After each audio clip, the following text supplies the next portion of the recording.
नमस्कार। स्वागत है आप सभी का हमारे YouTube चैनल में। आज अपने इस वीडियो में हम सभी कार्तिक मास के महात्म्य का 31वां अध्याय करने जा रहे हैं। भगवान श्री कृष्ण ने कहा, पूर्व काल में अवंतीपुरी उज्जैन में धनेश्वर नामक एक ब्राह्मण रहता था। वह रस, चमड़ा और कंबल आदि का व्यापार किया करता था। वह वैश्यगामी और मद्यपान आदि पूरे कर्मों में भी लिप्त रहता था।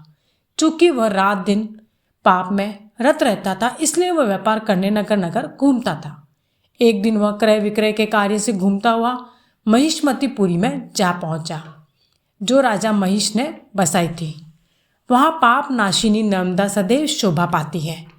उस नदी के किनारे कार्तिक का व्रत करने वाले बहुत से मनुष्य अनेक गांवों से स्नान करने के लिए आए हुए थे।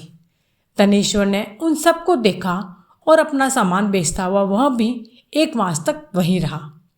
वह अपने माल को बेचता हुआ नर्मदा नदी के तट पर घूमता हुआ स्नान, जय और देवार्चन में लगे हुए ब्राह्मणों को देखता और वैष्णवों के मुख से भगवान विष्णु के नामों का कीर्तन सुनता था।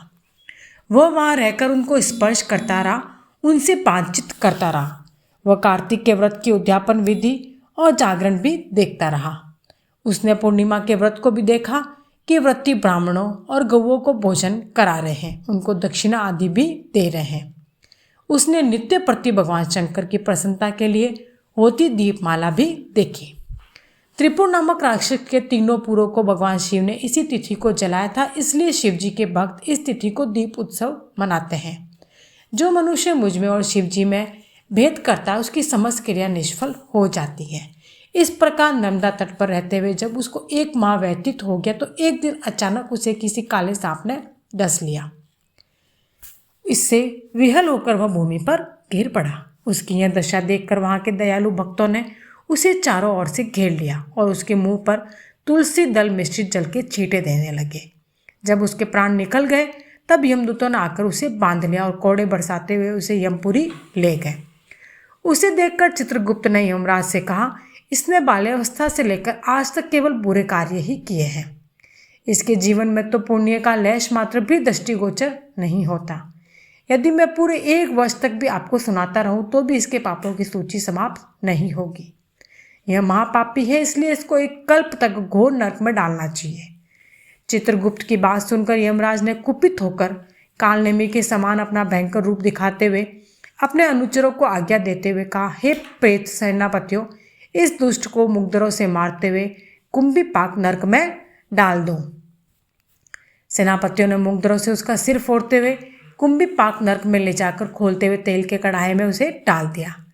प्रेत सेनापतियों ने जैसे ही तेल के कढ़ाई में डाला, वैसे ही वहां का कुंड शीतल हो गया। ठीक उसी प्रकार जिस प्रकार पूर्व काल में प्रहलाद जी को डालने से दैत्यों की जलाई हुई आग ठंडी हो गई थी। यह विचित्र घटना देखकर प्रेत सेनापति यमराज के पास गए और उनसे सारा वृतांत कहा। सारी बात सुनकर यमराज भी आश्चर्यचकित हो गए और इस विषय में पूछताछ करने लगे। उसी समय नारद जी वहां आए और यमराज से कहने लगे, सूर्य नंदन, यह ब्राह्मण नरकों का उपभोग करने योग्य नहीं है। जो मनुष्य पुण्य कर्म करने वाले लोगों का दर्शन, स्पर्श और उनके साथ वार्तालाप करता है, वह उनके पुण्य का 6वां अंश प्राप्त कर लेता है। यह धनेश्वर तो 1 मास तक श्रीहरि के कार्तिक व्रत का अनुष्ठान करने वाले असंख्य मनुष्यों के संपर्क में रहा है, अतः यह उनके सबके पुण्यार्थ का भागी हुआ है। इसको अनिच्छा से पुण्य प्राप्त हुआ है, इसलिए यह यक्ष की योनि में रहे और पाप भोग के रूप में सब नरक का दर्शन मात्र करके ही यम यातना से मुक्त हो जाए। भगवान श्री कृष्ण ने कहा, सत्यभामा, नारद जी के इस प्रकार कहकर चले जाने के पश्चात धनेश्वर को पुण्यात्मा समझते हुए यमराज ने दूतों को उसे नरक दिखाने की आज्ञा दी।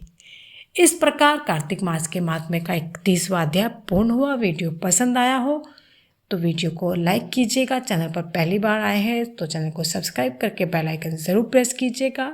जय श्री हरि, जय श्री कृष्णा।